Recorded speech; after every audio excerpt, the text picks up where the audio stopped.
Does anyone else not know how to function in the morning without their coffee? God, I really can't be the only one.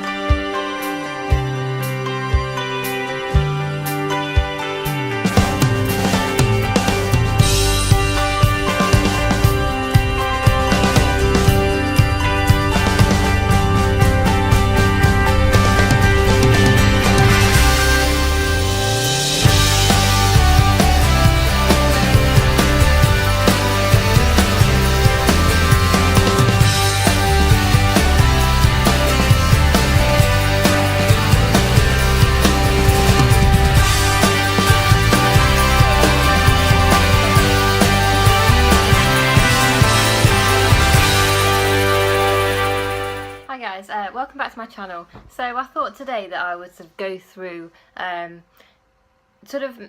measuring yourself and your body weight, and in terms of what the equipment that you're using is, and what it means when you're measuring your body fat, and the best way to do it really to get results. So I'll go through that, and then I am going to end this video with a workout. So it's the first time I've put a workout on my YouTube video. This one is actually a leg workout, and I'll talk you through it as we go along, just so you can get an idea of what I do really, because I haven't actually shared a full workout video yet. So yeah, this gives you a little bit more of an idea of what I do when I'm in the gym. And I am currently sat at 22% body fat, and just under 57 kilograms. So I don't know my average amount of muscle, just because I do measure on the scales, but scales are really not accurate. There's only really one or two ways of really accurately knowing your level of body muscle, and also accurate ways of knowing your own body fat levels, and one of these is a DEXA scan. Now body scans are roughly about £300, so if I was at the stage where I was really seriously going for a big competition, then I might think about getting a scan done before and after prep, but for the purposes of what I'm doing now, and just knowing roughly really where I'm at, just for a starting point, I use these body fat calipers. You can get them in different types. These are only plastic ones, but to be quite honest with you, they are absolutely fine. So you will easily be able to measure there. Now there's between sort of 3 and 5 areas, or between 3 and 7 actually, I think, areas that you can measure. It depends what you are, what you're looking to achieve, and also what unit of measurement you're using for this. So there's different solutions that you can use for measuring. Now if you buy these, you will get a book as a guide, and it will give you different ways. So often it's from the stomach, the top of the thigh, the back of the tricep, back of the arm, and then so the 3 main areas, but then there is other areas as well that you can do. So I thoroughly recommend these, and I got these off, it was either Amazon or eBay, probably about £3 or £4. So yeah, if you don't use those, go and get yourself a set. And like I said, you know, they're not entirely accurate in terms of your body fat percentage, the same as when you step on the scales, then also not accurate. I know how much my scales tell me, how much of me is bone, how much of me is muscle, how much of me is body fat, and how much of that body fat is visceral body fat. So your visceral fat is the fat around your organs, so it's basically dangerous. You know, the fat that you don't really want, the fat that you can't see, but it is a problem, because if you've got this, it can affect your organs, and it's just basically dangerous. So yeah, so this is why we do exercise, isn't it? So we don't have that, and so we're nice and healthy. So so with the things like the scales and things, I kind of take that with a pinch of salt when it tells me I'm such and such of muscle and bone and everything. But the important thing to remember, one tip I will give you, is it doesn't matter what scales you're using, it doesn't matter what body fat calipers you're using, it doesn't matter how accurate they are, as long as you are measuring yourself with exactly the same piece of equipment every time you do it.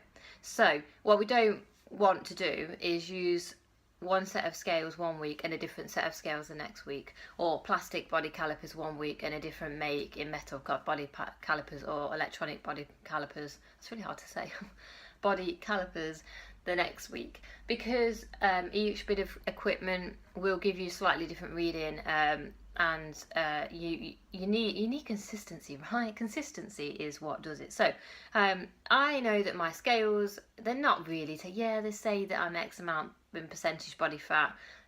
Funnily enough, they say I'm more than 22% body fat, which is on these, but I would trust body calipers more for the body fat, because the traditional scales, they can't decipher very well between what's fat and what's muscle and what's bone. Okay, so as long as you use the same scales week to week, and the same body fat calipers week to week, then even if they're not accurate, you will still see your progress will still be accurate. Okay, so God, I hope that makes sense. If it doesn't make sense, just snap me, hit me up. Just hit me with any questions.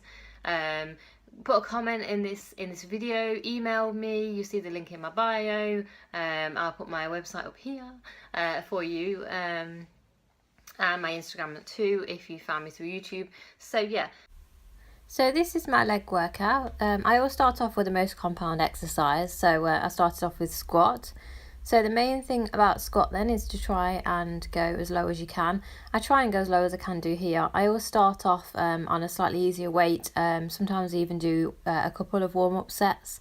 And then to target the glutes and the hamstrings a little bit more, I tend to push down into my heels when I reach the bottom.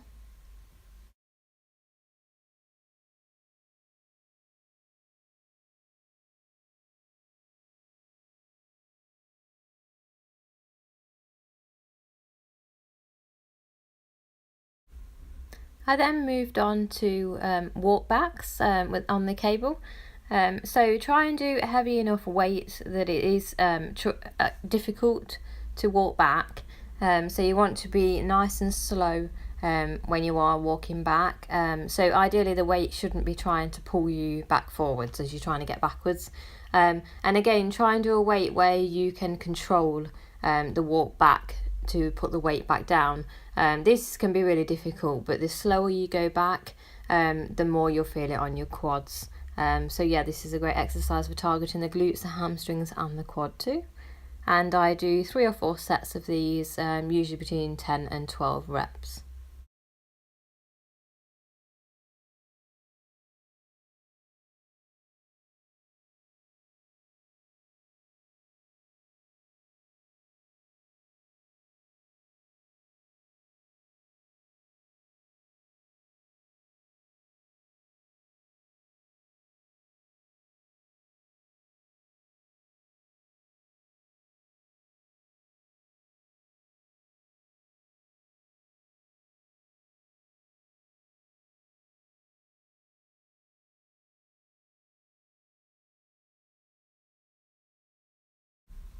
Next, I go on to the hamstring curl. I have a swim bench that I do this on, but this is because I have a home gym. So there is machines, obviously traditional hamstring curl machines if you exercise in a gym. So this is handy for me at home. So the idea here is to go right up so that your bottom is as close to your heels as you can get it. Really focusing on those glutes and squeezing those glutes and hamstrings as you reach the top. And I usually do 3 sets of about 12 reps.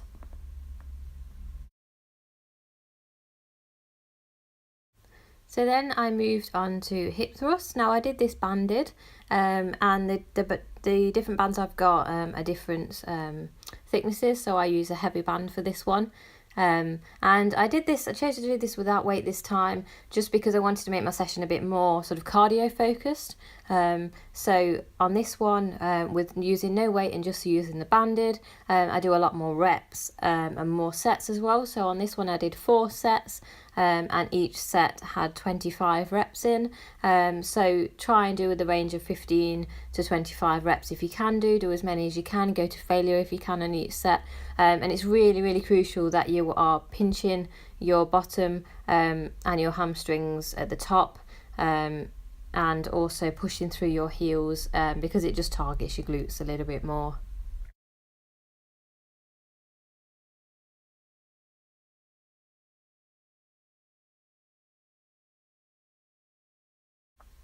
I then went on to do single leg deadlifts.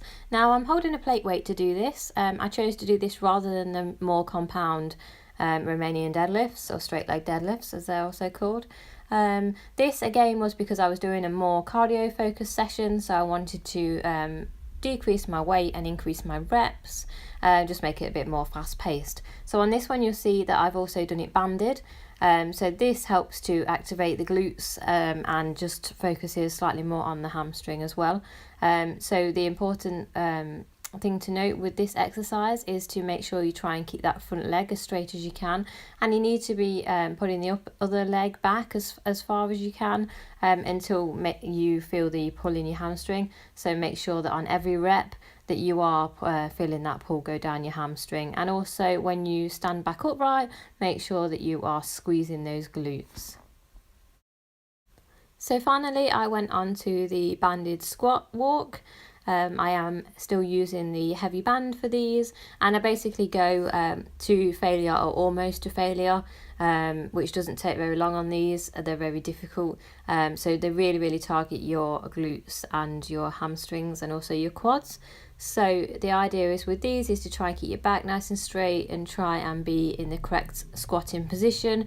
So ideally your legs as close to horizontal as you can, your quads, and then just as you get near failure, then go straight into your standing squats. So I go straight into 10 squats just to really finish your legs off on each set.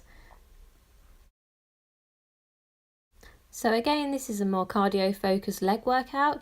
You'll notice obviously it's banded rather than a lot of weight. This is really good, particularly when you're looking for fat burning. So the idea is to keep the pace up, do up to 4 or 5 sets of this, each time going to failure.